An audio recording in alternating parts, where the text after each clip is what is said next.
coitada. Vai. Olha quem chegou. Tá filmando elas? Sim, ó. Então, Oi. eu sou Flávio Calazans e hoje nós vamos falar sobre um baralho tarô.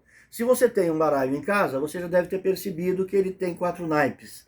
O naipe paus representa o pau que pega fogo, o fogo do espírito.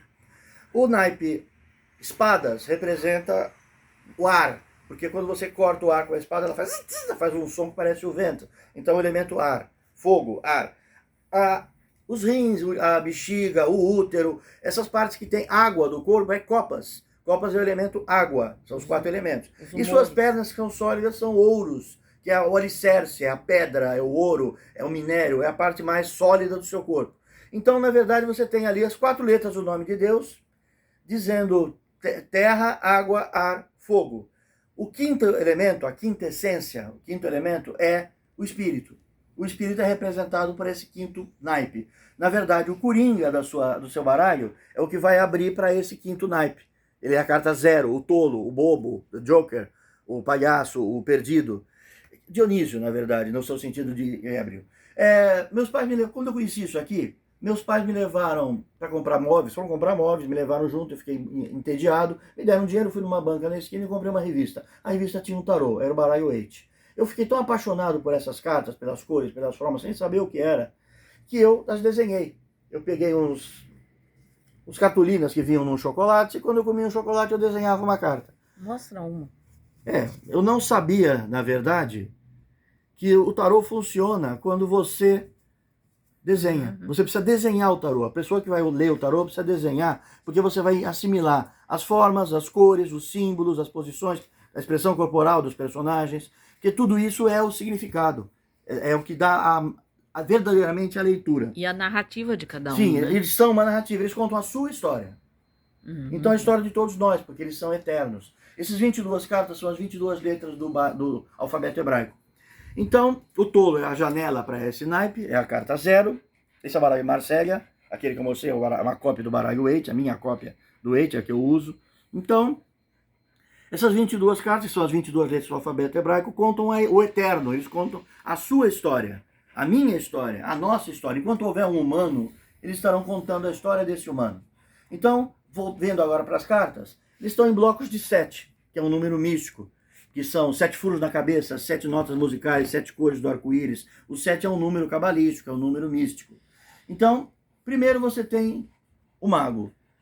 O mago é o conhecimento de si próprio. Você está no bercinho e você descobre que você existe, que você é diferente da madeira e diferente do pano, você é. Então, o primeiro conceito é o mago. Depois o mago percebe que ele tem uma parte intuitiva, uma parte passiva, que é o... Mais inclinado. Que é a... Assim, isso. Que é por causa da luz. Que é a sacerdotisa, a papisa.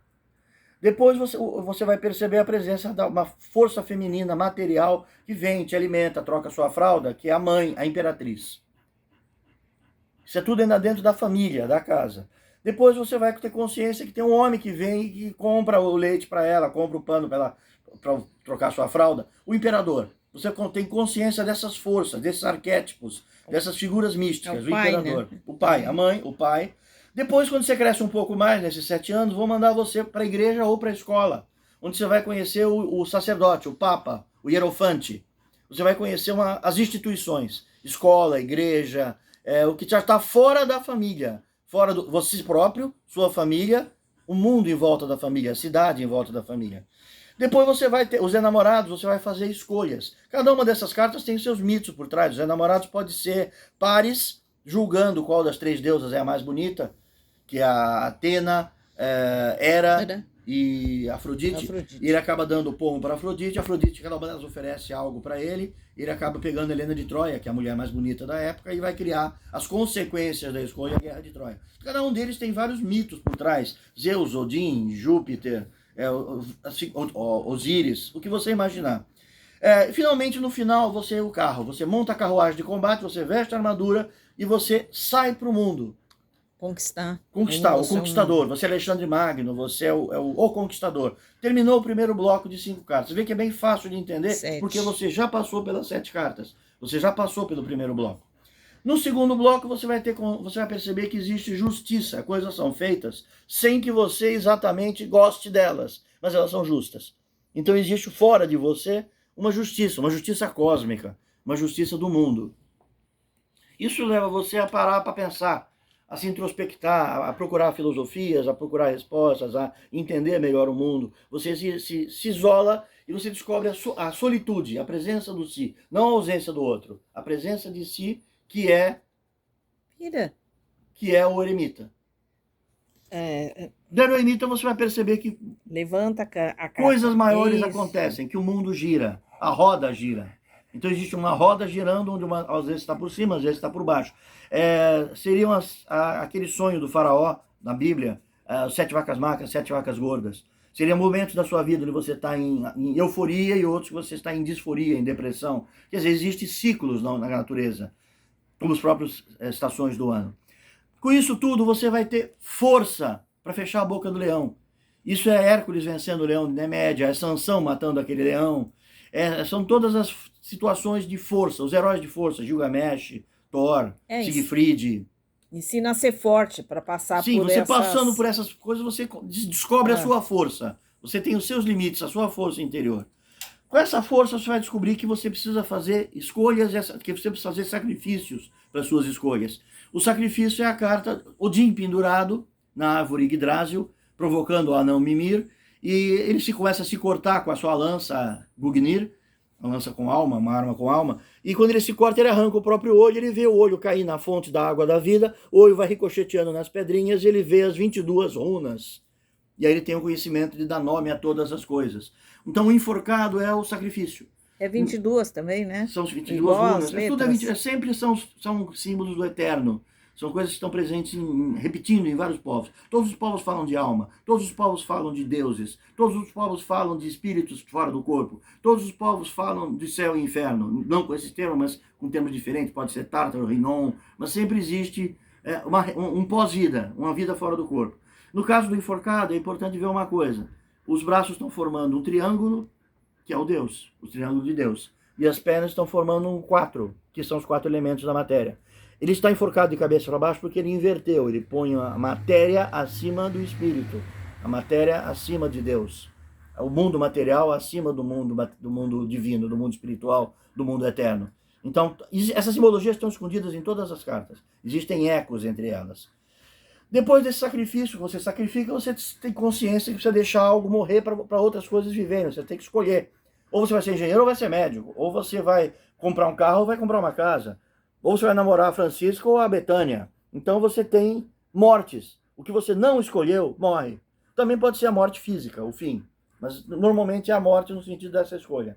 Com a morte você aprende a medir a temperança. O anjo que joga água de um pote para o outro sem perder nenhuma gota. Ele tem um pé na terra e um pé na água. Ele se equilibra. Então ele representa o equilíbrio, a temperança, o tempero. Terminou o seu segundo bloco, você já está na meia-idade. Aqui você é a primeira fase, que você vai até os 18, 20 anos. Nesse segundo você já está com 40, 50. E aí finalmente vem a sua idade alta, a idade maior. A melhor idade, né? A velhice. Você, com tudo isso que você aprendeu, você consegue tanto fugir da armadilha do diabo, ver que o casal está com a corrente no pescoço, mas ela é larga. Se eles puxarem, eles tiram. Eles podem tirar a corrente. Mas eles optaram por estar ali, eles aceitam estar ali, eles querem ser seduzidos, persuadidos pelo diabo. Então você tanto pode ser essas vítimas do diabo, esse homem e essa mulher preso. Repara que é ao contrário dos namorados, onde tem Deus por cima, a luz de Deus, o anjo por cima. Então ou você pode ser o próprio diabo que está seduzindo as outras pessoas. Você usa tudo que você aprendeu para o seu ganho específico, egoísta, materialista, pessoal, ou você se livra do quem usa isso. É você descobrir as armadilhas da política, da mídia, de todos que tentam te manipular, de igrejas, pastores, de qualquer coisa que esteja tentando te usar. Depois disso, você vai ter consciência da Torre de Belém, a torre, a queda. É a única carta que tem um objeto material sendo destruído no tarô. O raio de Deus destrói a torre. E dela cai um rico e um pobre. Todo mundo é vítima da destruição, da perda material.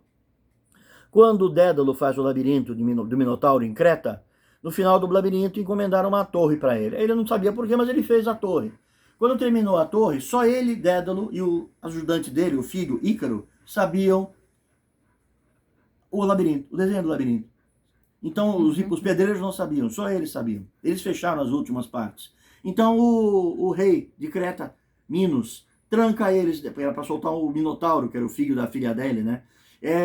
Ele tranca eles dentro da torre, empareda vivos, eles ficam presos para morrer. Como Dédalo é devoto de Santo Poseidon, de Santo Netuno, como ele é devoto de Netuno, ele reza para Netuno.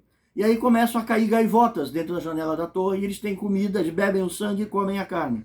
Aparecem abelhas e montam uma colmeia em poucos dias, então eles têm mel. Então e chove, toda hora chove, eles conseguem juntar água. Então eles não morrem, o tempo passa e eles não morrem. E o arquiteto Dédalo, então, tem a ideia, fazer uma asa delta, fazer asas. Ele junta as penas das gaivotas, pega os galhos da própria estrutura da construção, pega a cera das abelhas e gruda tudo e faz as asas. E aí ele e o filho Ícaro pulam lá de cima e saem planando. Eles vão voar até a próxima ilha.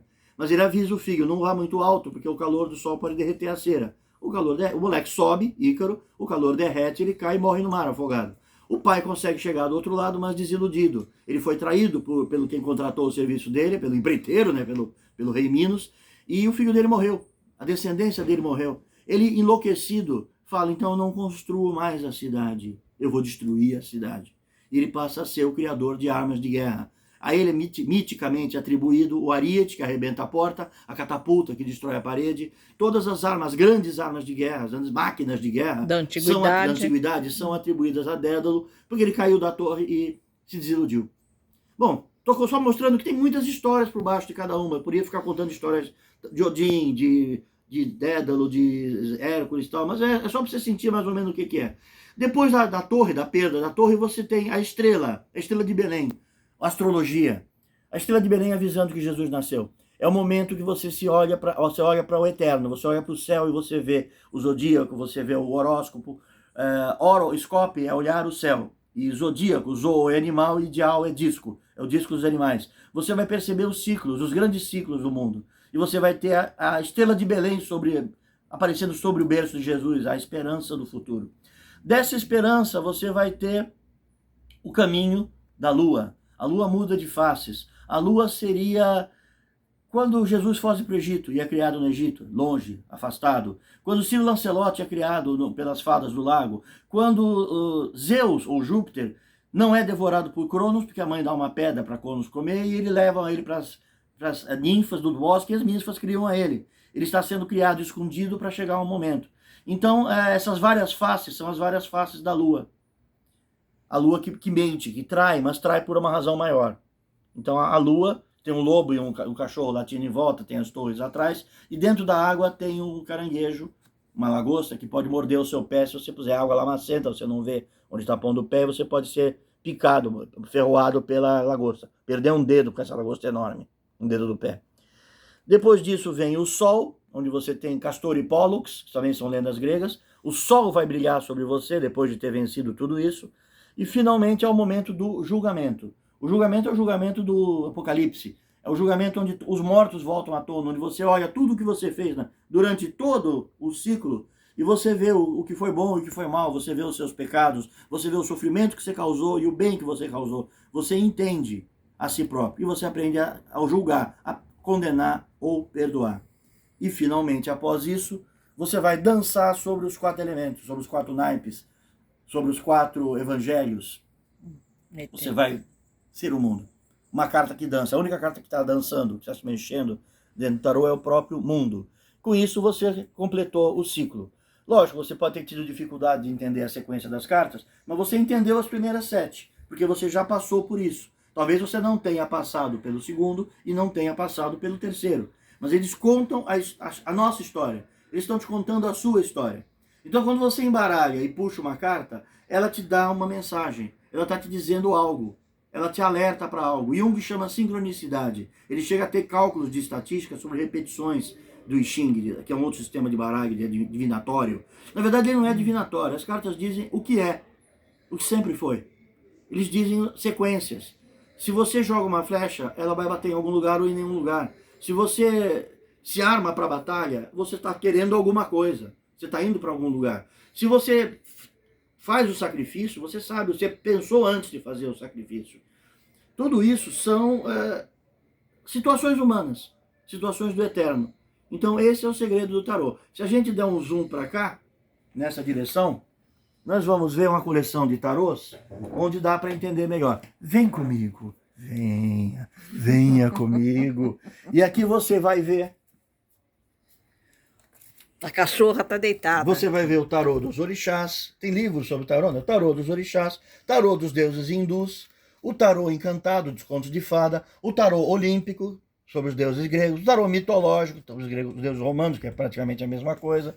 Você vai ver o jogo de runas, que também é outro jogo assim, o tarô nórdico, com Odin, Thor, com os deuses, com as histórias dos deuses nórdicos, o tarô HalloQuest, que é um tarô do rei Arthur, das histórias arturianas. Não, esse é o tarô arturiano, o HalloQuest é sobre Idade Média, é o tarô de Idade Média. O tarô Zen de Osho, o tarô de Gustave Doré, sim, as imagens de Gustave Doré formam um tarô. O tarô de Leonardo da Vinci, sim, os quadros de Leonardo formam um tarô. O do tarô Dali é bem interessante pelo seguinte, essa vale a pena mostrar essa baixaria. O Dali foi contratado para fazer, um filme de 007, onde iam aparecer 3 cartas do tarô em cima de uma mesa. O Dali ficou tão apaixonado pela simbologia das cartas, elas são surreais, elas são oníricas, que ele fez um tarô inteiro. Então, ele é vendido, a Fundação Dali vende esse tarô só 1.000 por ano, ela faz 1.000 por ano, então é muito raro você ver. Um pouquinho mais para cá. Os quadros que você viu nesse tarô, você não vai ver em nenhum lugar, porque eles foram feitos só para cá, e eles não podem ser reproduzidos por ordem do Salvador Dali. Então, no exemplo do tarô universal Dali, o tarô de Dali... Tá difícil. Quando eu me mexo, você se mexe. No exemplo do tarô do Dali, você vê um homem que se dedicou muitos anos a fazer um tarô. A carta 1, o mago, é ele próprio. E a carta da imperatriz é a Gala, a esposa dele. Então, voltando para cá, a gente também tem o... Só mostrando alguns exemplos, tem centenas de tarô. O tarô do Underworld, que é o tarô do Giger, aquele cara que desenhou o Alien, né? Você tem o tarô Tavaglione. Se você quer estudar tarô, eu recomendo o Tavaglione. O tarô Tavaglione, ele tem o símbolo, a letra grega, a letra hebraica, a letra grega, o símbolo geomântico, o símbolo astrológico, ele tem todas as referências desenhadas na borda. Ele tem uma bordinha nas capas, didática, onde ele mostra que todos esses sistemas, astrologia, geomancia, cabala, todos eles, alquimia, todos eles se juntam num sistema só. Na verdade, é uma verdade só, contada de jeitos diferentes. É o eterno, é o conceito do eterno. Tavaglione é o tarô mais didático e o que eu mais recomendo se você quiser estudar o tarô. Depois tem o tarô Crowley, tem vários, o tarô Crowley. Tem vários tarôs, tarô da Santa Muerte, que é um tarô mexicano. Você tem tarô... Ih, tira os bichinhos daqui, tira os bonequinhos. Você tem o Voyage tarô, você tem o tarô Vértigo, que é de história em quadrinho. Você tem tarô das bruxas, tarô cigano, tarô... Aí caiu! Você tem um monte de coisas de vários jeitos, de vários lugares você vai ter vários tarôs. Para todos os gostos, o que você preferir, você vai ter um tarô para você brincar. Então procure, que você vai encontrar um conjunto de histórias que você gosta, e nesse conjunto de histórias você vai ter por onde entrar nessa simbologia. Aquela que você gosta mais, se é o nórdico, se é o grego, se é o romano, se é o... sei lá. O tarô de Marseille é mais antigo, por isso que eu escolhi para colocar aqui. Mas o desenho é mais fraquinho também, é menos trabalhado. Se você pega o baralho Crowley, embora ele seja muito forte, ele tem imagens muito lindas. A mesma coisa do baralho Waite. E é isso. Eu sou Flávio Calazans e aqui terminamos com o tarô. Tchau.